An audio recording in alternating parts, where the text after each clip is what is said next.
Our next reader is Nancy Nowak.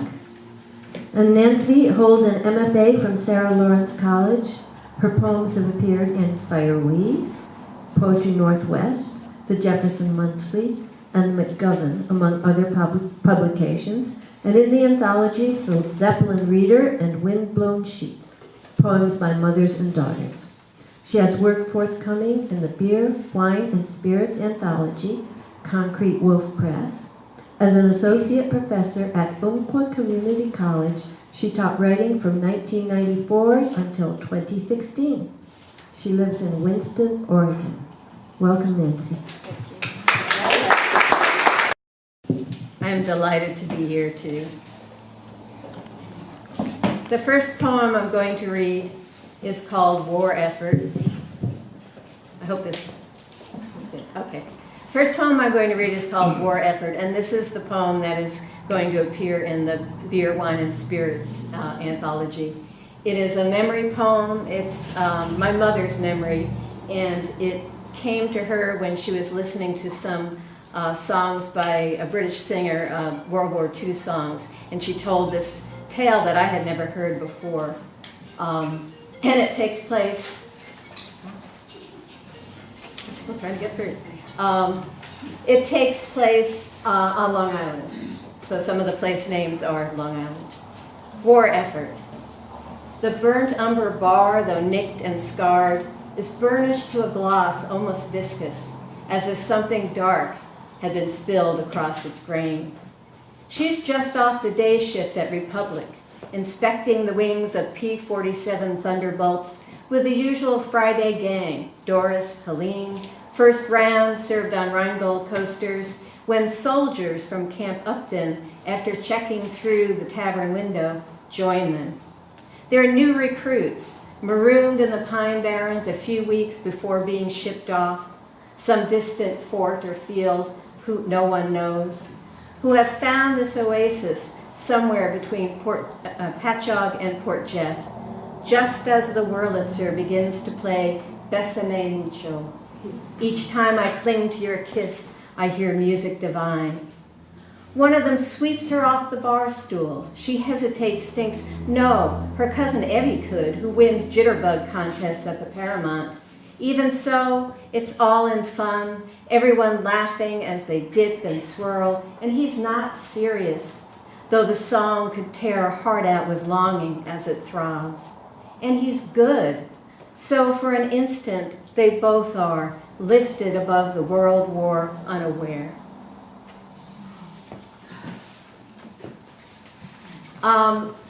The next couple of poems I consider nature poems. I'm not much of a naturalist, but I have traveled from the West Coast to Chicago on the Empire Builder. And this poem is about a trip I took a couple of years ago and saw that North Dakota and the Great Plains had changed in the years that I've been doing that traveling. So, Empire Builder. A greyhound, the conductor called our train as it coursed the track, hugging the sides of rivers and mountains, their retreating glaciers. The inn waves us on, coach seats wave back, or burrow more deeply into screens to play Apocalypse or Frozen Princess. The dome card juggles tables of intricate card games, bowed heads and white prayer caps, fractured conversations.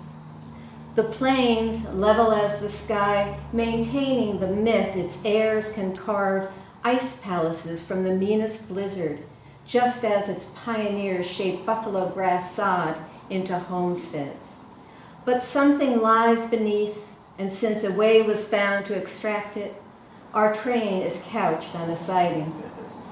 Trails and rails volunteers who've narrated the scenery are at a loss. Grain elevator, nodding pump jacks, tons of gas flares. Lumbering tankers filled with crude defend the rights of way east and west, passing like history lessons in disaster. Our train sprints again toward the continent's geographical center until another delay. 3 drunk hands from the oil patch put off before the next station, and met by a cruiser on Highway 2. This could be any place now, by any measure. Crime, a woman might report, degraded groundwater, broken earth, fissured by rivers of filth. And the next poem is called Acclimated. It moves from the east to the west and is about a bird that I happen to like because, I don't know, I like birds that other people don't. Starlings. I think they get kind of bad press. Acclimated. This flock, nebula interweaving above dry grass along the interstate, lands to greet open-billed its minute of earth. Descendant of Hotspur's threat to Henry the King, I'll have a starling shall be taught to speak to keep his anger in motion. And the 1890 crate of Europeans released in Central Park, Manhattan, to illustrate a prosperous German immigrant's love of Shakespeare. Emigrating south or over the plains and Rockies, scores of birds in resolute parties accumulated into thousands, succeeding native species, or else with no dispute living among them. Despised. Yet, if this were the last field of them, how lonely, how ivory our praise would be for lustrous black feathers, sunlit green and violet, flecked in winter with white, sprung yellow bills, the sometimes chatter, purr, or scream, voices at time mimicking hawk, sparrow, accusingly our song. And the next poem is also a memory poem. It's a story that I heard as a child about an event that occurred before I was born. And we love this story, my sisters and I. Salvage, Long Island, 1950. Dutifully, Miss Clark boards the Babylon branch each weekday, types and files each impeccable contract, sends her mother's sole support. Sundays bring the New York Times to her brother's locked mind at Pilgrim State, where he completes the puzzle. When one morning a mongrel puppy strays onto Home Street, a small knot trembling by her gate, Miss Clark is saved by a first thought, determined as a child's wish, released from all that rules her day, save him. Her train rackets toward the city along neglected track, her seat by a bleared window empty, while she serves the dog scrambled eggs on a gold-rimmed plate. Her back garden is a green kingdom of rhododendron and tall firs, even in November. The dog follows her reedy season of mists, memorizing her stride as she has Keats by heart. Early darkness. Returning from the city, her fellow commuters in the usual third and fourth cars pull down ad placards to use as pinochle tables. After dinner, she'll build a fire to sit by, the dog resting at her feet. Until a breathless neighbor arrives with the news, a switch not thrown, 79 on her train in those cars, terribly killed. Error can't be explained away with a miracle, yet just one survival sings through each of our cells. Miss Clark names her dog Homer, she says, because he kept her home, though that night it may be because of another passage recalled. For years, whenever her neighbors' nieces visit, they call on Miss Clark and on Homer. He accepts their affectionate strokes with the aura of a dauphin in exile, anointed, but with no command of the language gratefully surrounding him. Miss Clark is nearly 90 when she dies. In dog years, Homer lives forever.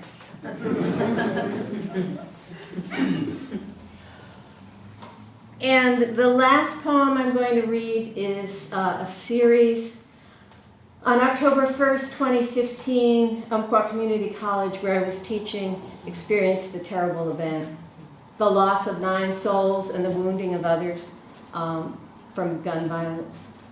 This poem sequence is about that event and its aftermath, the sense that we were, as a colleague said, in hell, our rivers, the North and South Umpqua, becoming the rivers of sorrow and lamentation. The poem also touches upon the efforts made to mend us. The roses, the flowers, the comfort dogs, paper cranes sent to the campus, along with the eventual creation of a memorial mosaic by the college community. And those are the pieces that weave through this series. Dark River, Wings of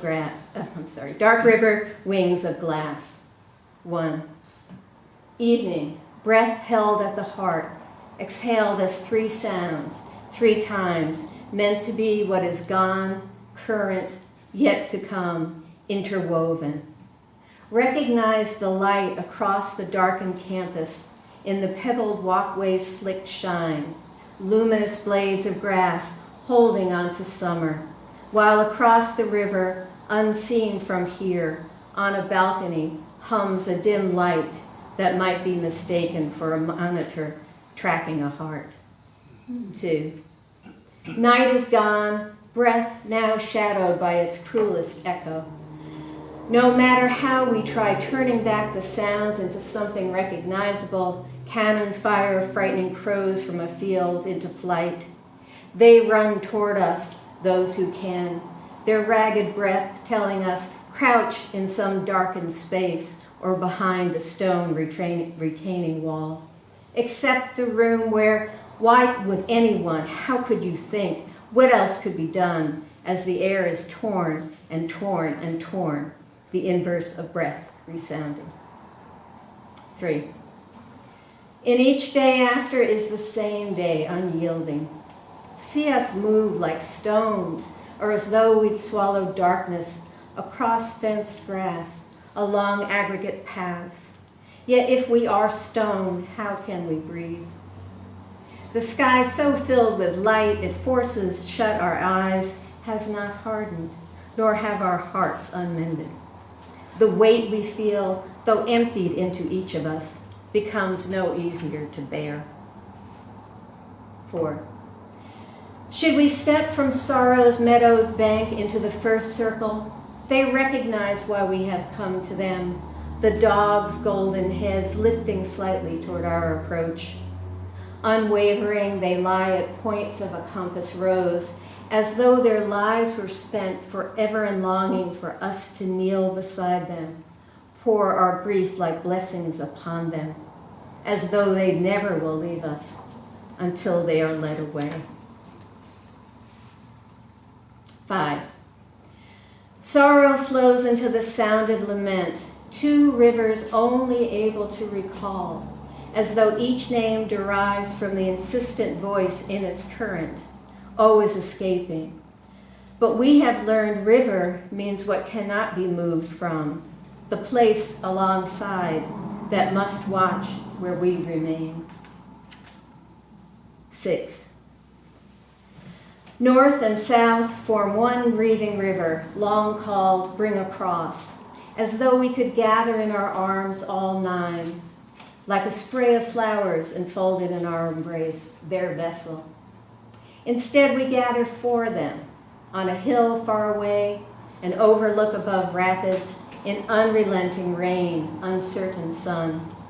Gone, we want them still, captive in roses pinned to blackness, a solitary ivory turned the color of rust, 8 red ones darkening. In Tesserie, blue river, meadow green, red sky in morning, transformed into dragonflies, as though 9 had landed lightly there on the retaining wall, bearing in that lightness some word for us. 7. Luminous veined wings bear the long body, sometimes called darning needle, as though by its weaving flight, the jagged sky, our hearts, all that was cut, could be mended. Then a dry sound like breath caught in the throat, the rustle of paper cranes, 1,000-fold, peaceful flight suspended just above us until we must see them off. Blameless, they are forced to migrate from hurt to terrible hurt, impart some sense of our losses, trusting they will come at last to rest. Thank you.